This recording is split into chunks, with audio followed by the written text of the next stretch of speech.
Hello বন্ধুরা, আপনারা এই বাচ্চাটা কি করছে দেখেন। দেখলে আপনারা অবাক হয়ে যাবেন। এই বাচ্চাটা আশ্চর্যজনক কাজ করেছে। নিজের মনের চাহিদার মতো একটি ঘর সেজে ঘরের ভিতরে কিভাবে শুয়েছে দেখেন।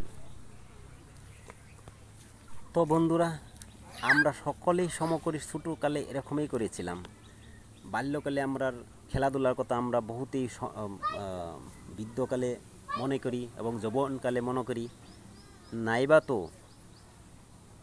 কোনো সময় বন্ধু বান্ধবীর সাথে বসে এরকম গল্প আমরা করি যে ছোটো সময় আমরা কিভাবে কি কাজ করেছিলাম, কিভাবে খেলাধুলা করেছিলাম, কোথায় কিভাবে যাচ্ছিলাম, কি করছিলাম।